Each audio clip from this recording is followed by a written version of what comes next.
कि मुझे अमृत राय से मिलने का अवसर मिला।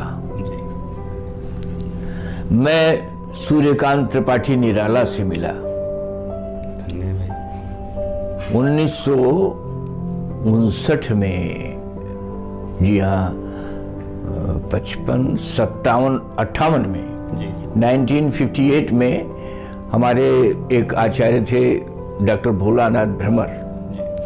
तो भ्रमर जी ने पीएचडी की थी, उस समय बड़ी बात रहती थी, कम ही लोग। इलाहाबाद यूनिवर्सिटी से। तो वो अपना सर्टिफिकेट लाने नहीं जा पाए थे। तो उन्होंने एक दिन हमसे कहा कि कभी इलाहाबाद गए हो? तो कहा नहीं, मैं कभी नहीं गया। तो उन्होंने कहा हमारे साथ चलो। तो हमने कहा हम अपने पेरेंट्स से पूछ लें। तब तो वो दूर लेने हमारे मोहल्ले में ही आ जाते थे, घुसियाना था पास में। तो एक दिन आ गए तो हमारे घर आ गए। तो हमारे पिताजी से मिले, बोले पंडित जी इनको हमारे साथ भेज दीजिए तो हम इनको इलाहाबाद घुमा दें।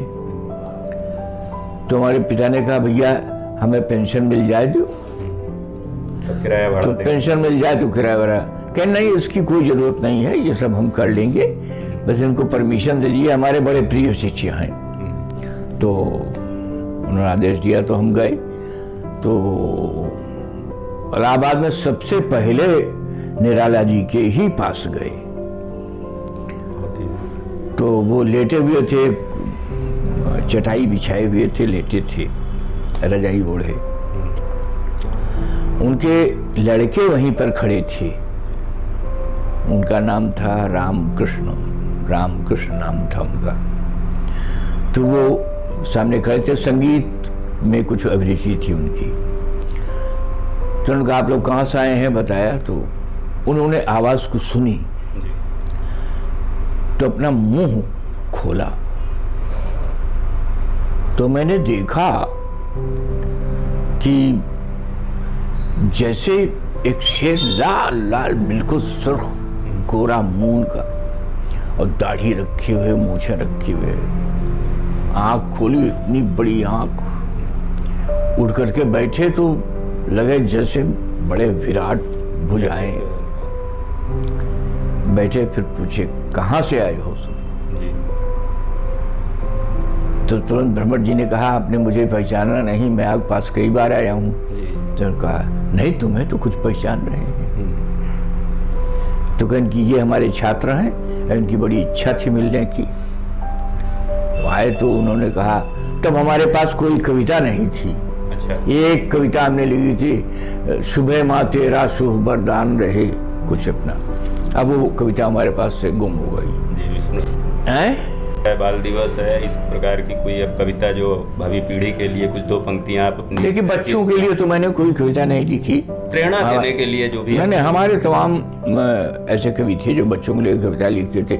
हमारे थे वो उपाध्याय जी, रमेश रंजक जी, दिल्ली वाले, उसने बच्चों के लिए लिखा था, गुड़िया रानी चली है दुल्हन बन के, मारवाड़ी घाघरे में बन ठन के, आगे आगे गाजे बाजे पीछे पीछे पालकी, उनके पीछे चले बराती जिनकी चाल कमाल की, गोरखा सिपाही जैसे पल्लटन के।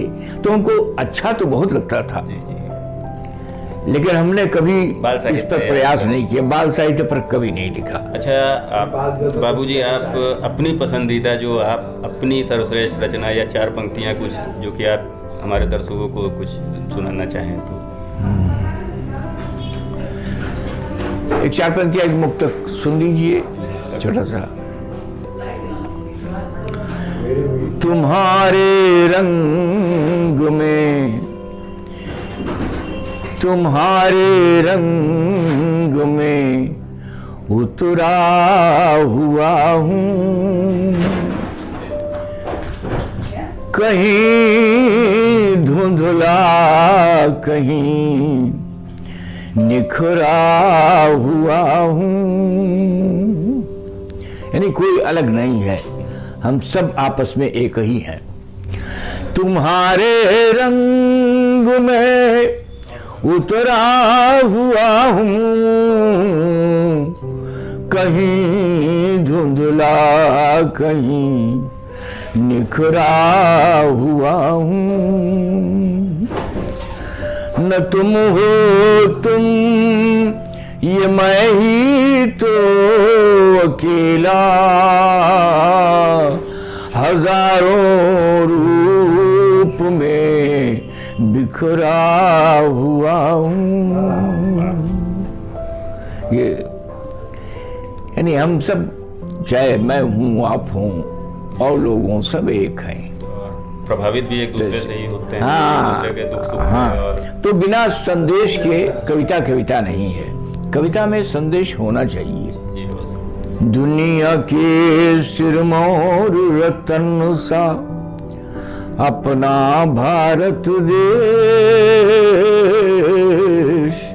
अपना भारत देश। देखिए उसमें लंबा है गीत, एक उसमें सुनाते हैं आपको। एक पढ़ने योग साध कर बीजक ब्रह्म उतारा, एक अपढ़ने योग साध कर बीजक ब्रह्म उतारा, अंधे ने रच डाला सागर बजा बजा एक तारा। मत्स्य मथने पर गोस्वामी ने मानस गोरस पाया, वेद ऋचा सा रामायण सा अपना भारत देश।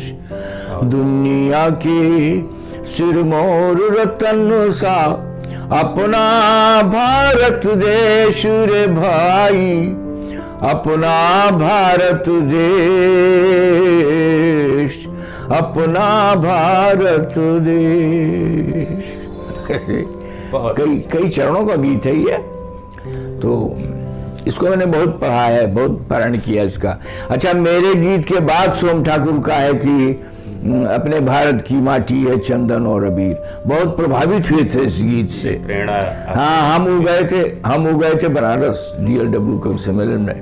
वहाँ से लौट रहे थे तो एक वहाँ की गायिका थी, वो उनके पास सिद्धेश्वरी देवी, उनके आ गए तो उन्होंने कहा कि आप सबका पुराने कवियों का गाना गाती हैं, हम हमारा कब गाएंगी? तो कहला आप लोग ऐसा लिखते ही नहीं हैं जो इनको राग में निबद्ध किया जाए।